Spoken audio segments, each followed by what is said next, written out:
All right. We road walking.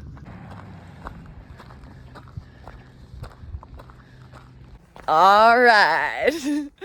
It's the morning, day 214. Did a 39 yesterday. And I'll have to do some explaining because this is gonna sound a little confusing, I guess, but bear with me. So yesterday I walked to Callahan, very small town. From Callahan, you're able to walk straight to Etna, which I'm going to do today. But there was no place to stay in Callahan, so it's only like, I thought it was 17 miles. I think it wound up only being 12 miles from Callahan to Etna. So Jay just drove me to Etna. I slept in the park, and he just picked me up. So there's 2 chunks of road walk I have to do today. Callahan to Etna and Etna to Etna Summit. So I'm going to stay in Etna tonight. So Jay just drove me up to Etna Summit. So I'm walking back to Etna. Then I'll get into town. I'll check into a room. I don't even have a backpack. I have literally just a little bit of water because it's like broken up perfectly. I think it's 10 miles right now to get back to Etna. Then I'll check into the room, drop my stuff off, or take whatever I want. And then like Callahan back to Etna, I will do. And I thought it was 17 miles. I'm pretty sure it's actually only like 11 or 12, just based off the road signs last night and like the map's direction. So it's going to be a shorter day, which is really nice because I was like redline miles going to be getting here tonight no matter what. So I'm pretty content with that. Then I will get back on trail back here at Etna Summit where I just was. I can just get dropped off, like kind of try to arrange a ride, and don't have to do the road walk like in the morning and add it on to this next section. So this seems like the smartest thing. So at the end of today, or pretty early, I mean, it's like 6:45 right now. So I didn't start crazy early because I know that this is going to be, it's not that many miles today. It's, I guess, 24 or 3 or something, if the numbers I have are correct. So I'll be done pretty early. But yeah, so it'll be a nice chill day, and then I'll just continue on the actual PCT. My foot path will be caught up and everything like that. Yesterday was great. It was really cool. End to the day, picking berries, then got like dinner in the Emporium, whatever, in Callahan, and then got driven back to Etna, camped in the park. Had a pretty funny interaction. And I really hope I run into this person again because they were probably one of the rudest people that I've encountered so far on the PCT. And at first I didn't think they were a hiker because I've really never in my life experienced a hiker speak to me this way. So I got to Etna super late. Hikers are allowed to camp in the park. I didn't see anyone. Like, I saw a couple hikers hanging out, but I didn't see any tents. I haven't been to Etna since 2022. It's dark. It's the end of a 40-mile day. So, like, I walk around, I'm checking for sprinklers because you can get sprinklered in the park depending on where you get set up. And I found a spot that seemed flat. I didn't see sprinklers, so I felt like I was fine. Hindsight, I should have checked far out comments. I would have saved myself a little bit of time. But there was a guy sitting at a picnic table, but I thought he was just like a civilian. His clothes didn't really super look like through hiking clothes, at least in the dark. And he was just sitting there. He waited for me to set my tent up completely, and then he looked back all condescendingly at me and was like, yeah, that's not where you're supposed to set your tent up. And I was like, oh, no, it's not? Like, where am I supposed to set my tent up? And he was like, yeah, I think you'll figure it out. Like, what the heck? That really stuck with me. Like, I thought about that for a while after that happened. And I did eventually read far out comments and see that, like, I probably would have been in the zone of sprinklers. But it's like, yeah, it's just funny. Like, there's a way to speak to people, and he didn't he wasn't saying it to be helpful. He was saying it to be rude. Because if he wanted to be helpful, he would have said, hey, like, they're not trying to mind your business, but you're setting up right here. The actual hiker section is like over there somewhere. You don't even have to tell me where it is. But it was all very intentionally rude. So I'm a kind of non-confrontational person, but gotta be honest, I hope I see that man again. Because I would love to say something to him about that. That was just wild. What a trip. I also hope I see the shuttle driver today that gave me shit about this road walk, because dang, if you could see this road walk, like the section of road from Etna Summit to Etna, you think the shoulder yesterday didn't exist? The shoulder today is way worse because of all the erosion on the side of these hills. But who cares? There's not a lot of traffic. It's really mostly just fire guys, honestly, because there's like a huge setup in town. Like, it was actually kind of cool to drive by last night. Tents and stuff, because like these fire dudes are living like local to this area right now, and you could see like firemen lifting weights at like benches they had set up outside. I was like, you ballers, you're fighting fires and you still got time to lift weights. But that's my speech for the day. Doing a little NASCAR action. Oh, and also, is one of the reasons that I got dropped off at Etna Summit to walk back to Etna, the fact that you either climb 3,000 feet up to the summit, or you road walk into town and I get to go downhill the entire time. I'm no fool. I'm no freaking fool. There's no rules. I can do whatever I want. Yeah, I'm intentionally doing the 3,000 feet downhill. Work smarter, not harder. This is what I think hikers picture when they picture road walking. Like, no shoulder, super tight turn. But I mean, this road is really quiet, so it's actually not that bad. And it's only like this because of clearly like erosion. But the road's been super quiet. Very few people have gone by. Only like just now I had to like stand off to the side just to like let 2 cars go by simultaneously. But it's not bad. It's worth it. Oh my gosh. Hey, Jay just drove by. He's shuttling a hiker back to the trail.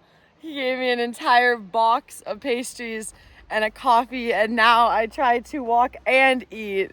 Okay, it took me a couple minutes to realize that I could do this and put the coffee here.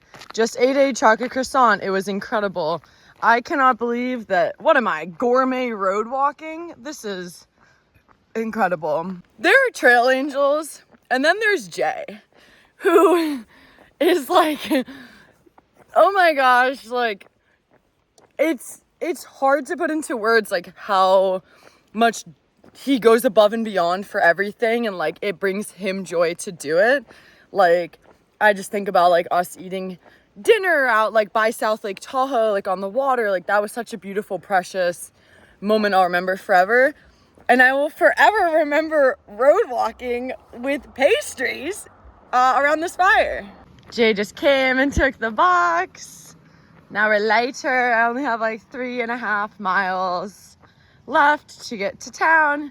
He's gonna wait for me there, meet up, and then check into this hostel, and then get dropped back off at Callahan to fill in the blanks. Life just came full circle, baby. Lady from yesterday who yelled at me for road walking, the shuttle lady, just drove by me, and I mean, I'm vibing, I'm living. She's like, you want to ride? I was like, no, I'm the hiker you yelled at yesterday, just finishing my dangerous road walk. And she gave me a stink eye and drove away so fast. Okay, to level the playing field and be a loving person of all, I will say the shuttle lady just drove by me again, and she was actually kind of nice to me and was like, wow, you're really going fast, just be careful. So I appreciate that. We don't have to be enemies, but no one ever tell me what to do. Respectfully, I don't like to be told what to do. It happened again. I'm so glad. Jay almost took my cup and I just filled it with blackberries. Oh, this is incredible. Good life. Be any better? On the final leg of this road walk, 12 miles, and I'm eating a ham and cheese croissant. Special delivery of a soda.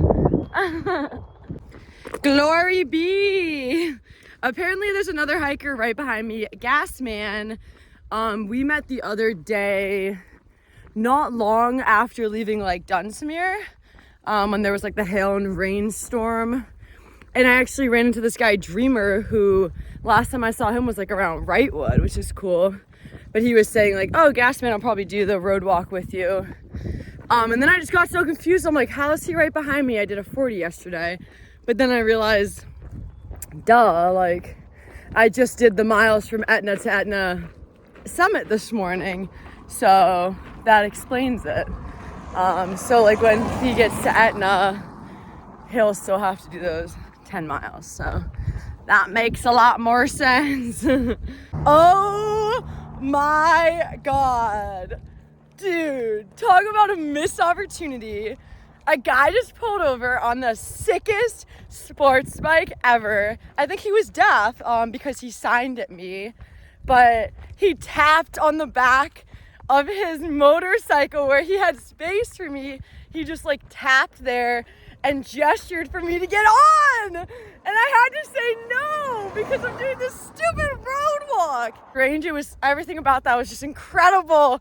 Oh my gosh, one of my biggest dreams in life is to get a hitch on the back of a freaking sports bike or a motorcycle, and I just had to say no to that because I'm road walking. Oh my gosh, you can't always live your dreams.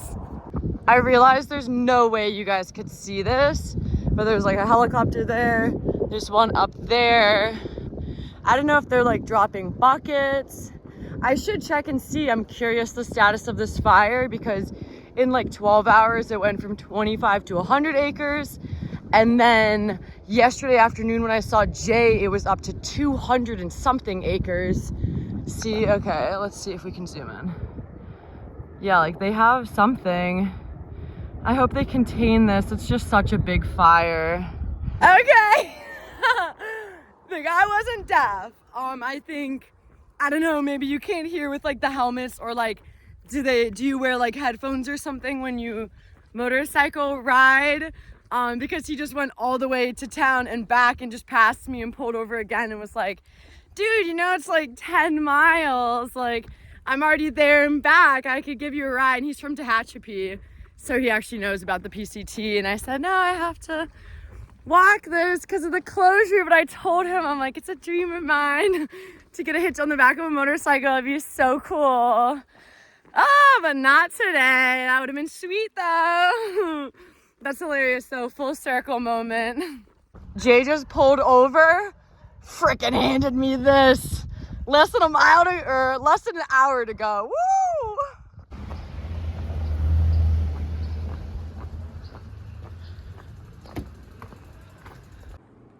Staying in the Bluebird Inn. So cute. Really nice. And I think it's only maybe 4 of us here tonight. Has freaking everything. I'm excited to get ice cream or something. And I love that there's more ground level bunks than bunk beds because it's actually my worst nightmare to sleep in a bunk bed. Not just because it's high, but also because you normally don't have access to electrical outlets. Not too bad. Saved some mileage today. I'm obsessed with these. Like, I have 6 things charging between here and my plug over there, so we're living. Look at this little man. You're so cute. Hi.